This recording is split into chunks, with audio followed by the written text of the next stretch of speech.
fait, ce dont on souffre, c'est d'une part la disparition des politiques keynésiennes dans ces dernières décennies, qui ont finalement restreint la capacité d'intervention publique. Je pense qu'on a besoin d'une capacité d'intervention publique, mais on a aussi besoin de politiques publiques qui ne soient pas partagées entre, d'une part, le soutien aux entreprises capitalistes dans l'économie et puis les programmes sociaux. Je pense qu'on a besoin de soutenir véritablement l'innovation socio-économique qui est représentée dans cette économie sociale et solidaire.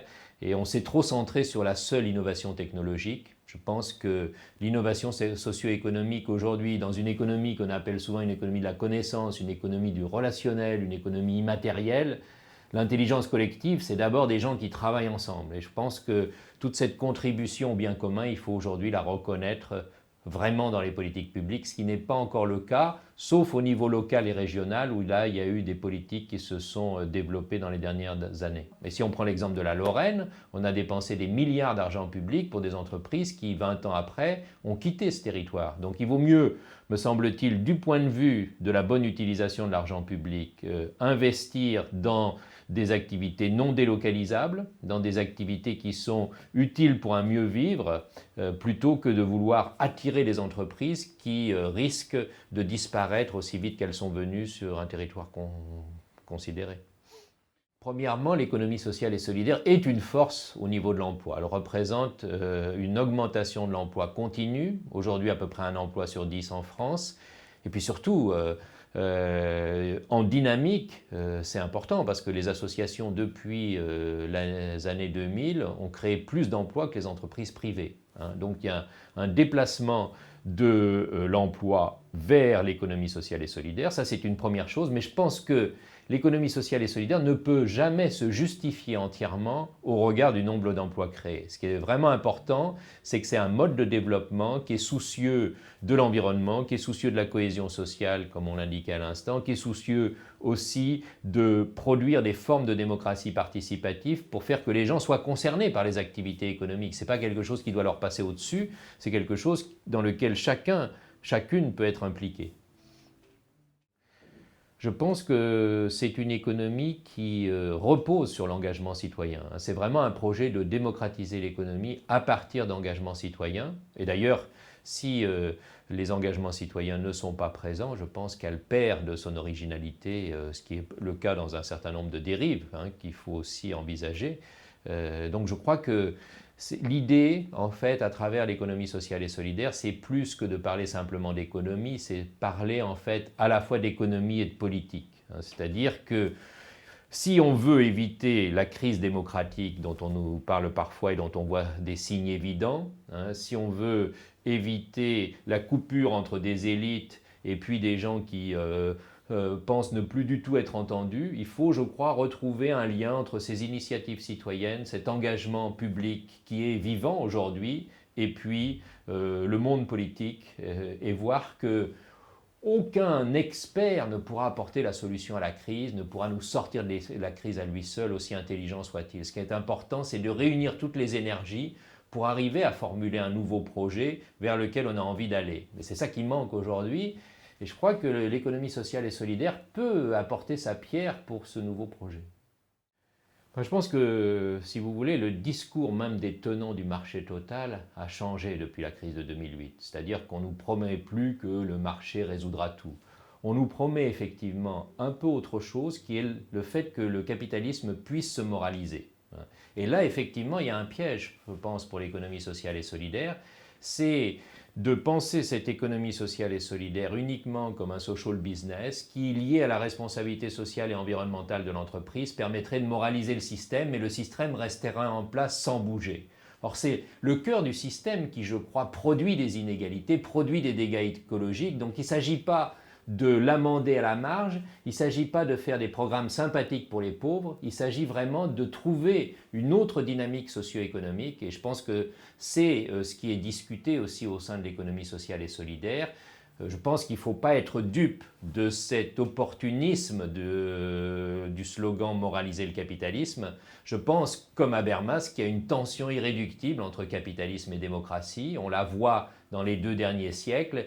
Et le choix qui nous est posé en ce début du XXIe siècle, c'est soit accentuer la démocratie. Et à ce moment-là, ça veut dire que la démocratie doit toucher le domaine économique et il y aura effectivement un capitalisme marchand qui ne va pas disparaître, mais qui peut être régulé et qui peut être complété par d'autres formes et d'autres logiques socio-économiques qui sont tout aussi légitimes.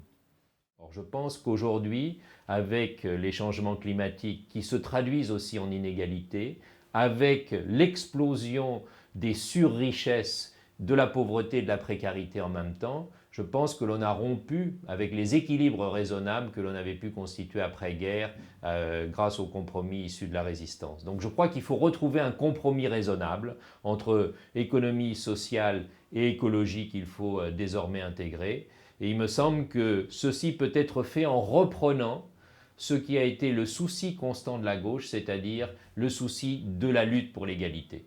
C'est-à-dire qu'il ne s'agit pas simplement de combattre la pauvreté, de combattre les conséquences de l'ordre établi, il s'agit d'aller à la racine des problèmes et de voir comment est-ce qu'il est possible de lutter pour l'égalité et de faire que cette égalité soit de plus en plus diffusée dans l'ensemble du monde. Et on voit aujourd'hui aussi une renaissance de mouvements qui se revendiquent des droits humains, des droits sociaux, des droits culturels et qui ont une traduction évidemment aussi en termes d'écologie à travers la volonté par exemple de sortir de ce que l'on a pu appeler une culture extractiviste qui épuise la terre et qui en fait n'est pas tenable sur la longue durée.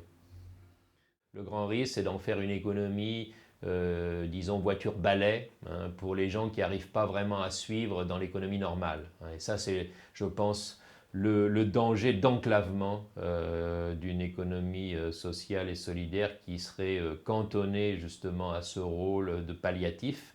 Or, je crois que c'est véritablement pas une économie qui peut être uniquement dévolue aux tâches d'insertion, à la lutte contre l'exclusion. C'est une composante de l'économie de demain, comme ça a été reconnu dans un certain nombre de constitutions que l'on citait tout à l'heure.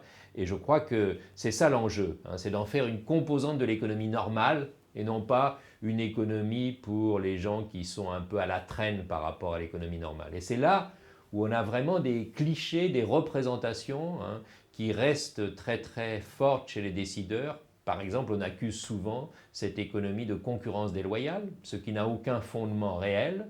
Par exemple, les régies de quartier qui interviennent dans les quartiers avec l'implication des habitants sont accusées par des entreprises de concurrence déloyale. Or, en fait, le type de service qu'elles rendent, mais aussi la façon dont elles le rendent, sont différents de la manière dont les entreprises de BTP interviennent sur ces quartiers. Donc je pense que cette articulation démocratie participative, cohésion sociale, implication citoyenne et création d'emplois, elle est propre à l'économie sociale et solidaire et ça la démarque, je crois, de formes d'économie à but lucratif. Déjà, il faut sortir de cette idée que la seule vraie économie, c'est le capitalisme marchand, parce que c'est une idée fausse historiquement, mais une idée qui a été rabâchée et qui a été intégrée un peu par tout le monde et qui est encore très très dominante. Donc je crois qu'il faut voir comment il y a des formes d'économie, au niveau local par exemple, qui ne relèvent pas du capitalisme marchand, et puis revenir là aussi à des choses très simples, c'est-à-dire qu'avec le capitalisme marchand, on ne fait pas vivre aujourd'hui la moitié de la planète, hein. Il y a une multiplicité d'autres formes d'économie qui existent. Par exemple, en Afrique, il y a 70 à 80% des gens qui vivent dans un secteur informel. Et l'idée qu'il y a dans l'économie sociale et solidaire, c'est que toute cette économie populaire qui en fait émane de la nécessité de survie, il faut maintenant qu'elle s'articule avec les pouvoirs publics pour se développer de façon plus satisfaisante, fournir des conditions de travail, des conditions de vie décentes, des rémunérations qui soient décentes également. Et ça, c'est un problème qui se vit dans plusieurs continents et qui n'est pas réservé à l'Europe. En fait, ce que l'on est en train de constater, c'est que ces initiatives que j'évoquais, elles sont présentes partout dans le monde, dans les différents continents, avec des pondérations variables, mais on les trouve en Amérique, en Asie, en Afrique, en Europe. C'est finalement une tentative concrète, pratique, réaliste d'aller vers un autre monde, si on veut reprendre l'idée du mouvement intermondialiste, en tout cas vers une économie qui soit une économie humaine. Et ça, on le trouve très fortement, par exemple, avec la démocratisation en Amérique du Sud depuis quelques années, avec de nombreux pays qui se sont engagés dans de nouvelles politiques publiques pour soutenir cette économie sociale et solidaire. Il y a l'Argentine, il y a le Brésil, il y a le Venezuela, mais je voudrais mentionner deux pays qui me semblent intéressants, bien que peu connus, l'Équateur et la Bolivie, parce qu'ils ont adopté justement une nouvelle constitution, et cette nouvelle constitution, elle fait une place à l'économie solidaire, c'est-à-dire qu'il montre qu'une économie où il y a de la place pour tout le monde, ça suppose une économie privée, marchande, mais aussi une économie publique et une économie solidaire.